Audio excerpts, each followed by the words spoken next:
Hi hello నమస్తే welcome back to my channel. నేను మీ శ్రావణి.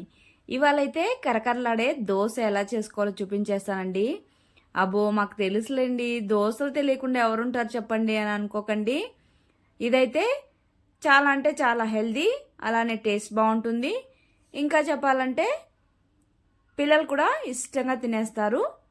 ఇదైతే రైస్తో పని లేకుండా, మినపప్పుతో కూడా పని లేకుండా, ఎర్ర కందిపప్పు ఉంటుంది కదండి, దాంతో అయితే దోశ వేసుకుంటున్నాను.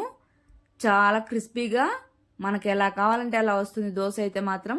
పలుచగా కావాలన్నా మందంగా కావాలన్నా. ఇందులో అయితే ఐరన్, ఫైబర్, అలానే హై పొటాషియం ఉంటుంది. ఇంకా చెప్పాలంటే ఫ్యాట్ అయితే లోగా ఉంటుంది. దీనివల్ల హార్ట్ హెల్త్ కూడా చాలా మంచిది. డైజెషన్కి అయితే ఇంకా మంచిది. ఉమెన్స్కి ఎస్పెషలీ ఐరన్ ఎక్కువగా ఉంటుంది కాబట్టి తినడం వల్ల చాలా మంచిది. తప్పకుండా అయితే ట్రై చేయండి. ఇన్ని హెల్త్ బెనిఫిట్స్ ఉన్నాయి కదా. నేనైతే ఇక్కడ 2 తీసుకుంటున్నానండి. పొట్టున్నటువంటిది అలానే పొట్టు లేనటువంటిది 2 మిక్స్ చేసి చూపిస్తున్నాను మీకు. మీకు ఏది తీసుకున్నా సపరేట్గా దోశ అయితే మాత్రం పర్ఫెక్ట్గా అయితే వస్తుంది. నేనైతే ఇక్కడ 1 కప్పు కందిపప్పు, అలానే ఎర్ర కందిపప్పు అండి, పొట్టున్నటువంటిది 1 కప్పు తీసుకొని మంచిగా వాష్ చేసుకున్నాను. తర్వాత ఎండుమిర్చి అయితే 4 తీసుకొని ఇందులోనే వాటర్లో వేసేసి నైట్ అంతా సోక్ చేసేసుకున్నాను. నైట్ అంతా కూడా నానాల్సిన పని లేదండి, త్వరగానే సోక్ అయిపోతుంది ఎర్ర కందిపప్పు అయితే. తర్వాత మార్నింగ్ అయితే వాటర్ అన్నీ వంపేసి ఒక మిక్సర్ జార్ తీసుకొని ఇందులోకైతే కొద్దిగా వేసుకొని మెత్తగా అయితే మిక్సీ పట్టుకోవాలి. కొద్దిగా వాటర్ కూడా యాడ్ చేసుకొని నేను ఇక్కడ చూపిస్తున్నాను కదండి, ఈ విధంగా అయితే మెత్తగా ఉండాలి.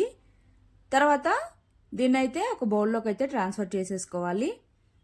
అదేవిధంగా మిగిలిన పప్పును కూడా మిక్సీ పట్టేసుకొని ఇందులోకి అయితే ట్రాన్స్ఫర్ చేసేసుకోవాలి. అలానే ఇందులో 1 స్పూన్ దాకా జీలకర్రను కూడా వేసుకుంటే ఫ్లేవర్ అనేది చాలా బాగుంటుంది. అదైతే స్కిప్ అయిపోయింది. తర్వాత ఇందులోనే రుచికి తగినంత సాల్ట్, చిటికెడు వంట సోడా వేస్తున్నాను. వేసుకొని వాటర్ యాడ్ చేసుకొని కన్సిస్టెన్సీని అయితే అడ్జస్ట్ చేసుకోవాలి.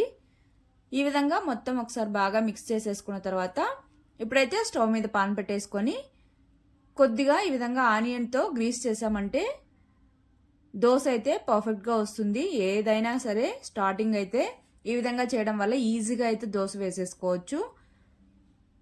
తర్వాత దోసపిండి అయితే ఈ విధంగా స్ప్రెడ్ చేసుకొని పైన కొద్దిగా ఆయిల్ వేసుకొని అయితే మీడియం ఫ్లేమ్లో మంచిగా కరకరలాడేంత వరకు ఫ్రై చేసుకోవాలి. ఇక్కడ దోశ అయితే మంచిగా క్రిస్పీగా బాగా వస్తుందండి, డౌట్ అయితే అస్సలు అవసరం లేదు. అలానే చాలా సింపుల్గా అయిపోతుంది. దీనికైతే నేను పల్లీ చట్నీ అయితే ప్రిపేర్ చేశాను. ఏ కాంబినేషన్తో తిన్నా చాలా బాగుంటుంది. తప్పకుండా అయితే ట్రై చేయండి. ఈ విధంగా 2 వైపులా ఫ్రై చేసుకున్న తర్వాత తీసి పక్కన పెట్టేసుకొని ఈ విధంగా అయితే దోశలు అయితే వేసేసుకోవడమే. చూసారు కదా, చాలా సింపుల్గా అయిపోయింది. అందులోనూ హెల్త్ కూడా చాలా మంచిది. ఇంకా చెప్పాలంటే వెయిట్ లాస్ అవ్వాలనుకునే వాళ్ళకైతే పర్ఫెక్ట్ అని చెప్పొచ్చు. 2 దోశలు తిన్నామంటే మంచిగా ఫుల్గా ఉంటుంది. ఇక ఏది తినాలనిపించదు, అంత టేస్టీగా కూడా ఉంటుంది. పిల్లలకు పెట్టడం వల్ల ఇంకా మంచిది. తప్పకుండా అయితే ట్రై చేయండి. దీనికి కాంబినేషన్గా అయితే అల్లం చట్నీ కానీ టొమాటో చట్నీ కానీ ఏదైనా బాగుంటుంది. నేనైతే పల్లీ చట్నీతో ట్రై చేశాను. చాలా అంటే చాలా ఎమ్మీగా ఉంది.